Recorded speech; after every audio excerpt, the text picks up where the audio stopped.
Assalamualaikum dan salam Malaysia Madani. Bersama saya Lydia Yusrina Abdul Ilyas dalam Berita Pagi Sarawak, edisi Khamis 7 September. Sarawak merancang memperluas operasi penerbangan ke kawasan pertumbuhan ASEAN Timur, Brunei Darussalam, Indonesia, Malaysia, Filipina, BIMIAGA sebaik sahaja syarikat penerbangan sendiri ditubuhkan menerusi ambil alih Maswing. Selain mempertingkat sektor penerbangan domestik, syarikat penerbangan sendiri juga membolehkan negeri mengawal pilihan laluan dan tidak tertakluk kepada destinasi disedia syarikat penerbangan swasta sahaja. Premier Sarawak, Datuk Patinggi Tan Sri Abang Johari Tun Openg berkata, potensi besar juga dilihat bagi pergerakan kargo udara di BIMIAGA terutamanya di Kepulauan Indonesia dan Filipina yang luas. While private sector interests are often profit-driven, Sarawak could extend to expanding our exports into this region. As a result, the government is poised to intervene by offering these essential services through our own airline, ensuring seamless connectivity for trade and commerce. Beliau berucap demikian merasmikan penutupan persidangan pengangkutan Sarawak 2023 melibatkan BIMIAGA di Kuching. Dari Pelabuhan Senari sehingga ke Jalan Raya Ifmus, transit aliran autonomi ART sentiasa menjadi bahan tular di media sosial. Merealisasikan itu, semalam Sarawak mula melangkah setapak ke hadapan dalam sistem pengangkutan awam apabila ujian percubaan pertama ART prototipe di Pulau Ifmus mencapai sasarannya. Wartawan Sadikin Bahrin ada laporannya. Saya kini berada di dalam sebuah ART, bukan di Kuala Lumpur, bukan di Hong Kong. Seperti anda boleh lihat sekini, agak sesak. Ini merupakan kenderaan hidrogen pertama. Inilah ART di Kuching yang dilancarkan. Turut bersama dalam gerabak yang sesak itu, Premier Sarawak, Datuk Patinggi Tan Sri Abang Johari Tun Openg bagi menyaksikan sendiri kemampuan sistem pengangkutan berkuasa hidrogen itu. Bergerak dalam kelajuan kurang dari 50 km sejam, tram 3 gerabak ini mempamerkan teknologi yang berkualiti dan keselesaan yang memuaskan. Ini antara 38 lagi gerabak yang akan tiba secara berperingkat ke negeri ini dalam usaha kerajaan mentransformasikan sistem pengangkutan Sarawak. Datuk Patinggi Tan Sri Abang Johari turut mendedahkan kadar tiket yang akan ditetapkan kelak tidak akan membebankan rakyat. Selari dengan kemajuan teknologi, kaedah pembayarannya juga akan menggunakan e-dompet SP Global. Dalam sidang media khas sempena Majlis Pelancaran Percubaan Kejuruteraan dan penggunaan konsep tahap kedua prototipe hidrogen ART itu, beliau turut mendedahkan ART akan mempunyai laluannya sendiri bagi memastikan ia bergerak ke stesen dalam jangka masa yang ditetapkan. Perunding dari Universiti Teknologi Mara UiTM Shah Alam, Profesor Madya Dr. Wan Mazlina Wan Muhammad yakin akan potensi sistem pengangkutan ART. Penggunaan hidrogen boleh perjalanan yang lebih lama compare dengan elektrik. Sekarang ni kalau elektrik dalam full charging kita boleh tahan dalam 70 km. Ini merupakan sistem pengangkutan ART kedua yang dinaikinya selepas Johor Bahru yang juga menggunakan ART namun menggunakan tenaga elektrik. ART 3 gerabak itu mampu memuatkan maksimum 300 orang penumpang bagi perjalanan sehala. Perkhidmatan ART akan beroperasi secara berperingkat mulai suku keempat tahun 2025.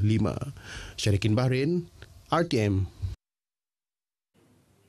Ketibaan kembara Kenali Borneo yang di-Pertuan Agong Al-Sultan Abdullah Riayatuddin Al-Mustafa Billah Shah dan Raja Permaisuri Agong Tunku Azizah Aminah Maimunah Iskandariah dinantikan dengan penuh rasa teruja dan perasaan tidak sabar masyarakat di Lawas. Sri Paduka berdua dijadual memulakan kembara di Sarawak hari ini. Kru RTM berkesempatan mendapatkan reaksi penduduk dan mereka berterima kasih kepada baginda berdua yang sudi mencemarduli berjumpa dengan rakyat Sarawak. Sebagai rakyat Lawas, saya memang rasa teruja akan kehadiran kedatangan Tuanku Agong dan Permaisuri ke Lawas. Terima kasih Tuanku dan Permaisuri kerana memilih Lawas sebagai destinasi untuk Kembara Borneo kali ini. Kami dari warga Lawas mengucapkan berbanyak-banyak terima kasih yang di-Pertuan Agong kerana sudi datang ke Lawas pada besok hari. Dan kami amat bersyukur kerana yang di-Pertuan Agong dapat meluangkan masa datang ke daerah Lawas pada kali ini. Kami sungguh gembira, berbesar hati Agong datang ke Lawas. Kami baru pertama kali berjumpa Agong datang melawatlah ke Sarawak. Pemangku yang di-Pertuan Negeri Sarawak, Tan Sri Dato' Amar Muhammad Asfia Awan Nasar dan Timbalan Premier Dato' Amar Awan Tengah Ali Hassan dijangka akan menyambut ketibaan baginda berdua di tebingan Sungai Lawas. Seri Paduka berdua akan beramah mesra dengan rakyat jelata di tebingan Sungai Lawas sebelum dijadual berangkat ke negara Brunei Darussalam. Program-program berkonsepkan penghayatan 5 prinsip rukun negara perlu diperluaskan ke peringkat kampung di negeri ini. Timbalan Menteri di Jabatan Premier Sarawak, Undang-Undang MA 63 dan Hubungan Negeri Persekutuan, Datuk Sharifah Hasidah Said Aman Ghazali berkata, selain meningkatkan patriotisme dalam kalangan masyarakat, langkah ini juga bagi menjadikan rukun negara sebagai panduan kepada penyatuan seluruh rakyat Malaysia. Jelasnya, rakyat perlu menyisihkan ketidakpercayaan antara satu sama lain dan pemikiran resis. Apatah lagi negara amat memerlukan kerjasama semua pihak, terutamanya membabitkan kerjasama kerajaan dan rakyat untuk pemulihan semula negara setelah melalui pandemik COVID-19 sebelum ini. Beliau berucap pada pertandingan sketsa Rukun Negara Kelab Malaysiaku peringkat Sarawak 2023 di Kuching. Sementara itu, Pengarah Penerangan Sarawak, Jaafar dalam ucapannya berharap melalui pelaksanaan pertandingan itu, para pelajar dan generasi muda akan mengambil iktibar daripada prinsip-prinsip yang terkandung dalam rukun negara kerana pembentukan rukun negara bukanlah sesuatu yang mudah dan penerapannya berlaku dalam jangka masa yang panjang serta melibatkan pengorbanan yang besar. Pada pertandingan itu, Sekolah Menengah Kebangsaan SMK St. Anthony Seriki dinobatkan sebagai Johan dan membawa pulang hadiah wang tunai RM2,000, piala dan sijil sekaligus akan mewakili Sarawak ke pertandingan sketsa Rukun Negara peringkat kebangsaan Oktober nanti. Manakala naib Johan dimenangi SMK Julau dan SMK Jalan Arang Kuching di tempat ketiga. Mangsa penipuan dalam talian diseru untuk tampil membuat laporan polis agar siasatan dan tindakan dapat dibuat ke atas kes penipuan tersebut. Timbalan Menteri Kesihatan Awam, Perumahan dan Kerajaan Tempatan, Michael Tiang Miti berkata, jika tiada pendedahan dan laporan polis, kegiatan penipuan dalam talian akan terus berleluasa. Beliau berterima kasih kepada pihak polis kerana konsisten dan kerap memaparkan kisah-kisah penipuan dalam talian sekaligus meningkatkan kesedaran orang ramai mengenai taktik sindiket penipuan tersebut. Adalah penting untuk masyarakat terutama golongan warga emas mengetahui taktik dan kaedah penipuan agar mereka tidak mudah terpedaya dengan sebarang cubaan penipuan. Continue to update ourselves, our community with the latest knowledge, latest of their cheating or online fraud techniques, so that our people are always updated with the latest information. Katanya, kes jenayah cyber melibatkan warga emas kini agak membimbangkan kerana ada di antara mereka berasa sunyi selain kurang mahir dengan penggunaan teknologi terkini yang mendedahkan mereka kepada risiko menjadi mangsa penipuan. Beliau berucap pada sesi town hall berkaitan jenayah cyber yang diadakan di Dewan Tun Abdul Taib Mahmud, Universiti Teknologi Sarawak di Sibu. Program dihadiri pelbagai lapisan masyarakat termasuk pemimpin akar umbi.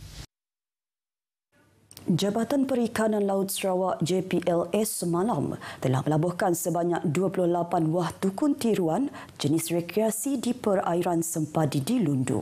Kesemua tukun itu melibatkan kos berjumlah RM425,000 sebagai usaha memelihara dan meningkatkan sumber perikanan di kawasan tersebut. Timbalan Pengarah Jabatan Perikanan Laut Sarawak, Liza Long memberitahu tukun tiruan yang dilaburkan itu merupakan sebahagian daripada lebih 100 buah tukun tiruan yang dibina tahun ini. Sejumlah RM5 juta telah diperuntukkan kepada JPLS bagi pembinaan 148 tukun tiruan jenis penghalang pukat tunda selain jenis rekreasi dan jenis kuboid. Kesemuanya telah dilaburkan di kawasan perairan Kuala Balingian, Matu, Igan, Kuala Tatau, Belawai, Gerigat dan Santubong dengan perairan Sampadi sebagai lokasi terakhir. Liza berucap pada majlis perasmian melabuh tukun tiruan jenis rekreasi di perairan Laut Sampadi bertempat di Jeti Nelayan Kampung Sampadi di Lundu. Sementara itu, Ketua Cawangan Konservasi Ekosistem dan Biodiversiti Azlan Mat Nur yang mewakili Ketua Pengarah Jabatan Perikanan Malaysia dalam ucapan perasmiannya pula memberitahu, selain memelihara sumber perikanan dengan menyediakan persekitaran yang mampan, penggunaan tukun tiruan juga dapat meningkatkan kuantiti serta kualiti tangkapan nelayan. Penggunaan tukun tiruan jenis rekreasi di perairan Sampadi khususnya memberi peluang kepada penduduk setempat melibatkan diri dalam sektor agropelancongan seperti perikanan rekreasi dan aktiviti selam skuba. Azlan turut menyampaikan penyampaian cek penerima bantuan projek sistem penyampaian dan khidmat sokongan aquakultur selain turut menyerahkan alat pelayaran GPS kepada para penerima di bawah program Ketua Jaringan Perikanan Kawasan Sematan dan Kabung. Memasuki hari kedua operasi, pasukan Bomba Sarawak mengalami kesukaran untuk mengawal kebakaran hutan di Lubuk Bunting, Kota Samarahan. Menurut Pusat Gerakan Operasi JBPM Sarawak, setakat petang semalam, seramai 11 anggota dari Balai Kota Samarahan telah ditempatkan di lokasi kebakaran dan menjalankan operasi pemadaman bagi mengawal api merebak ke kediaman penduduk berhampiran. Pihaknya menggunakan kaedah total flooding ataupun membanjiri kawasan hutan dengan sumber air terbuka sebelum berjaya dikawal sepenuhnya pada pukul 4.10 petang. Manakala di Semunjan pula, operasi pemadaman yang memasuki hari keempat dipermudahkan dengan bantuan hujan lebat yang turun pada lewat petang.